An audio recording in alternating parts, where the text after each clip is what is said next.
سوال تھا کہ سورہ اقرا جب پہلے نازل ہوا تھا، پہلے 5 آیتیں، تو وہ قرآن مجید میں 96 چیپٹر پہ کیوں ہے؟ سوال نمبر 1 کہ قرآن مجید ایک اللہ سبحانہ و تعالیٰ کا کلام ہے، اور جب ایک انسان جب لکھتا ہے کتاب اور پرٹیکولر فیشن سے لکھتا ہے کہ once upon a time Hansel and Gretel, ایک دن ایسا ہوا، اور پورا سیکوینس میں جاتے ہیں. قرآن مجید انسان کی کتاب نہیں ہے، وہ اللہ سبحانہ تعالیٰ کا کلام ہے. اسی لیے جب اللہ سبحانہ و تعالیٰ اپنا کلام پیش کرتے ہیں تو آپ دیکھیں گے وہ سیکوینس نہیں ہے. آپ بائبل پڑھیے، رامائن پڑھیے، مہابھارت میں سیکوینس ہے، پہلے یہ ہوتا ہے، یہ پیدا ہوتا ہے، پھر وہ مرتا ہے، پھر دوسرا، پورا سیکوینس ہے. قرآن ایسا نہیں. قرآن کا ذکر آدم علیہ السلام کا سورہ بقرہ میں بھی ہے، سورہ اعراف میں بھی ہے، لائن سے نہیں ہے، کیونکہ ہمارا دماغ ادھر ادھر بھاگتے رہتا ہے. تو الحمدللہ یہ اللہ کا کلام ہے، ایک معجزہ ہے. اور قرآن ایک ساتھ میں لکھی نہیں گئی کتاب ہے.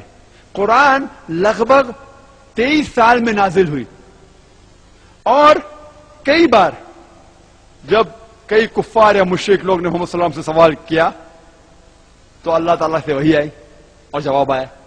تو موقع کا لحاظ رکھتے ہوئے آیت ایک کے بعد ایک 23 سال میں نازل ہوئی.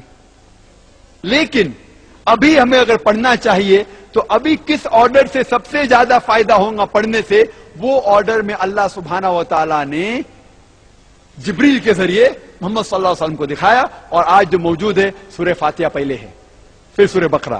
تو جو آرڈر آج فائدے مند ہوگا اس آرڈر سے آج موجود ہے. اس وقت جو سوال تھا اس موقع کے لحاظ سے نازل کیا گیا تھا. اس وقت پہلی آیت جو نازل ہوئی تھی، محمد صلی اللہ علیہ وسلم غار حرا میں جاتے تھے عبادت کرنے کے اللہ تعالیٰ کی. اس وقت جبریل علیہ السلام وہ آتے ہیں اور کہتے ہیں اقرا، پڑھو. تو ہمارے نبی فرماتے ماں انا بقاری، مجھے پڑھنا نہیں آتا ہے. پھر سے جبریل علیہ السلام کہتے ہیں پڑھو. محمد صلی اللہ علیہ وسلم کہتے ہیں ماں انا بقاری، مجھے پڑھنا نہیں آتا ہے. پھر سے وہ کہتے اقرا بسم ربک الذی خلق خلق الانسان من علق، پڑھو اللہ کے نام سے جن نے پیدا کیا انسان کو علقہ سے. محمد صلی اللہ علیہ وسلم سمجھ جاتے کہ وہ کہہ رہے کہ مجھے دہرانا چاہیے. تو جو موقع کے لحاظ سے جو پہلی آیت تھی وہ ہے. آج سورہ فاتحہ سب سے آگے ہے. سورہ فاتحہ ہم ہر صلاح میں پڑھتے ہیں، نماز میں پڑھتے ہیں، اور اللہ تعالیٰ کی پہلے چند آیتوں میں تعریف کرتے ہیں. وہ رحمان ہے، وہ رحیم ہے، وہ مالک ہے آخرت کے دن کا. پھر ہم کہتے اہدنا الصراط المستقیم، ہمیں سیدھا راستہ دکھا.